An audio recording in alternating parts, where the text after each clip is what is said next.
Hola, buenas tardes, profesor Edgar Rada, compañeros y a las personas quienes estén viendo este video. Mi nombre es María Fernanda López, estudiante de segundo semestre de Derecho de la Universidad Cooperativa de Colombia, de la sede Cartago. Hoy estoy en equipo con mi compañero Jorge Abadía. Vamos a realizar un análisis de un texto aplicando los conceptos de hermenéutica y lógica jurídica abordados durante todo este semestre. Para empezar, pues es necesario que conozcamos el texto que vamos a analizar, y es el siguiente. Notwell no tenía el derecho a reclamar Italia para otro pueblo, y más aún en virtud del derecho de descubrimiento, ya que Italia estaba siendo habitada por su propio pueblo desde hacía siglos. La pretensión de Colón sobre América en virtud del derecho de descubrimiento es similar a la pretensión de Notwell sobre Italia, ya que América también estaba siendo habitada por su propio pueblo desde hacía siglos. Por lo tanto, Colón no tenía derecho a reclamar América para otro pueblo, y menos aún en virtud del derecho de descubrimiento. Partiendo de este texto, lo que plantearemos es una discusión respecto a la naturaleza analítica de cada individuo al interpretar el fragmento de este texto. Digamos, partiendo desde los elementos de concepción y necesidad, pues de experiencia, con el objetivo también de estudio en el cual está planteado un poco desde la interpretación y la proyección del individuo, de la que hablaba Gadamer, ya que pues es como encontrar una posición de acuerdo a este silogismo en un carácter de falacia o no, acorde a los argumentos pues que esté presente. Lo primero que debo decir es que este texto pues ha desatado una discusión entre mi compañero y yo, puesto que nosotros sustentaremos posiciones diferentes, pero pues obviamente partimos de una idea central que se ha desglosado en el texto. Podríamos decir que nuestra tesis está basada en la interpretación de dos conceptos. El primero, el de reclamar para otro pueblo, y el segundo, el del descubrimiento. Esta palabra descubrimiento se convierte como en el eje de esta discusión, ya que pues en vista de que consideramos que es como lo que plantea ese conflicto a desarrollar. En vista de todo esto y tras descomponer todo este texto, pues nos encontramos con un esquema que lo que nos presenta es una premisa desde un plano deductivo y argumentativo como la mayor por una norma a aplicar. Este ejercicio pues no corresponde a una base desde lo jurídico, sino que tiene como otras reglas desde la construcción lógica para la aplicación.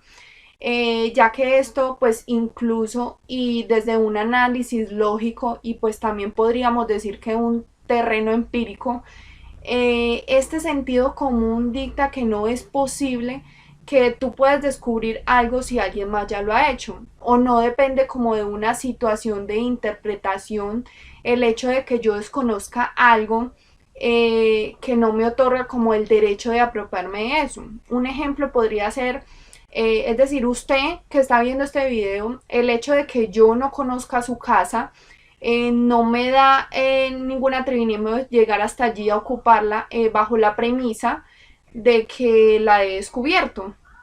Quizás este ejemplo parezca un poco burdo, pero si lo ubicamos desde la construcción de nuestra cotidianidad, se entiende que nosotros generalmente vivimos en una sociedad con normas establecidas desde lo legal e incluso lo moral, que lo que hace es establecer como esos límites en una construcción colectiva que normalmente pues lo que hace es asociarse a un sentido común. Entonces ante esta premisa pues nos encontramos también con otras que apoyan esa parte inicial al desvirtuar como ese ejercicio desde la construcción de este texto. Es decir, pues que este argumento se refuta de manera correcta bajo esa inducción del sentido común. Por lo que pues como una conclusión que se podría llevar es que este argumento deductivo se concreta desde una premisa verdadera y una conclusión también como en el mismo sentido otorgado por el conocimiento y las reglas de la experiencia. Aunque pues lo que se pretenda también es como argumentar desde una construcción un poco más etimológica, como esas palabras claves como lo son el descubrimiento. Esto pues no debería de trascender de un ejercicio meramente semántico, que no mide como esa realidad de la lógica actual. Ante todo esto pues me atrevo a exponer que este enunciado pues no corresponde a una falacia, esto en vista de que estamos hablando de argumentos que se construyen desde una lógica de un discurso, pero que pueden argumentarse desde una realidad que está expresada en el sentido común y de normatividad. Con lo cual pues no estamos especulando sobre una idea, sino que se está reafirmando sobre un orden lógico. Ahora pues vamos a escuchar a nuestro compañero Jorge, quien nos va a dar el otro punto de vista de nuestro análisis. Muchas gracias. María Fernanda, muchísimas gracias. Profesor, compañeros y personas que estén viendo este video. Bueno, lo primero que yo debo hacer es partir en que este enunciado lo que tiene es una serie de premisas pues en las que hemos venido abordando. Incluso la premisa principal es toda esta discusión que hemos establecido a través de la palabra descubrimiento, y de allí pues ya serían una serie de premisas secundarias como lo que serían los conceptos como el del derecho por apropiación y el de pues que una tierra ya esté descubierta. Pero es que es allí donde precisamente encuentro esas imprecisiones en el enunciado. ¿Por qué?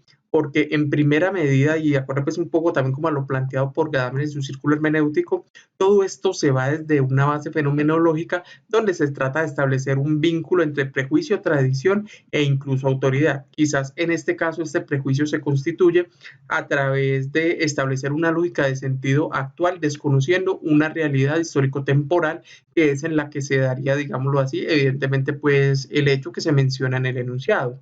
Ahora, desde mi punto de vista, esto lo que hace es que constituye una falacia, debido a que las razones que se nos están entregando no son suficientes para alcanzar, digámoslo así, un argumento sostenible desde una construcción teórica, lingüística e incluso histórica.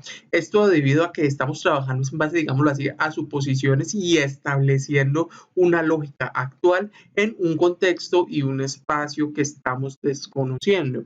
Entonces, un ejemplo de estos podría ser, digámoslo así, como una proyección de prejuicios en las que no sé, digamos, si yo soy una persona que tiene una suerte de moral o una suerte de filiaciones hacia ciertas ideas, no puedo imponérselas a otra persona. ¿Por qué? Porque estoy desconociendo también toda la construcción que tiene esa persona en cuanto a sus experiencias, sus historias, sus concepciones, la manera en la que entiende el mundo. Entonces, y eso se da también un poco como con las brechas generacionales, acorde pues como a todos esos tópicos, es que se entiende o no el mundo de una manera u otra.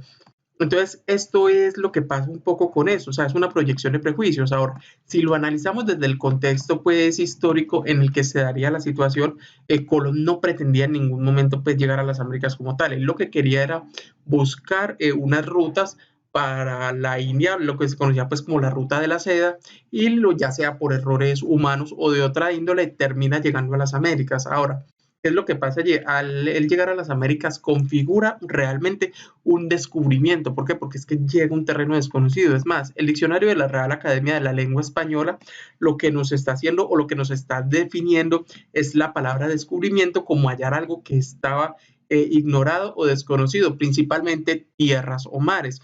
Entonces, partiendo desde allí, ya nos encontraríamos pues como con una base, digámoslo así, un poco más estructurada para darle fuerza a este argumento, porque realmente pues ellos lo que hicieron fue que descubrieron algo que no conocían.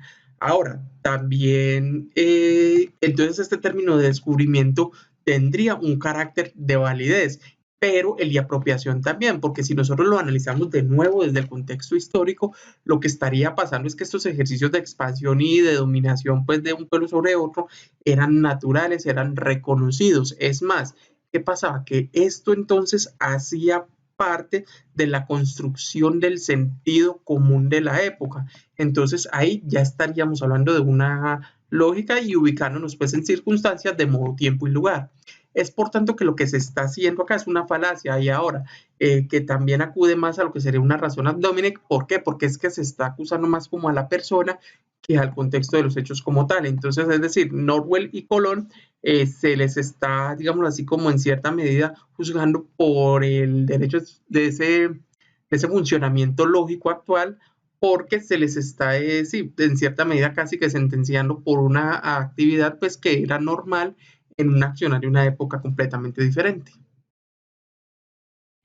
Bueno, pues como conclusión nos queda por decir que para realizar este análisis pues hemos como partido desde un razonamiento lógico que nace de una determinación de juicio para establecer si es válido, posible o puede ser también falso.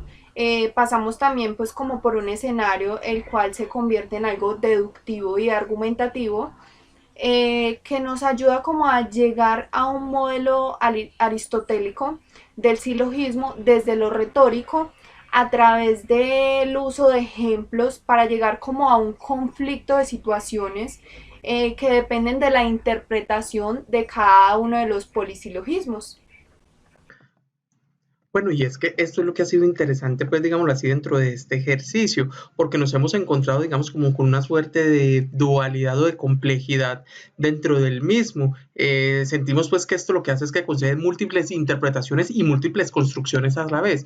Por eso lo hemos elevado, digamos, como hacia el carácter de polisilogismo, porque por su complejidad y por estar compuesto de una cadena de silogismos, pues constituyen al momento de su respectivo análisis, una carga conceptual desde la experiencia, desde el prejuicio de cada individuo, desde las interpretaciones personales que cada cual pueda tener y desde las que se edifican, digámoslo así, las posiciones y la versión singular. En pocas palabras, este ejercicio es variable, depende mucho de quién lo interprete y cómo se ubique en situaciones de modo, tiempo y lugar.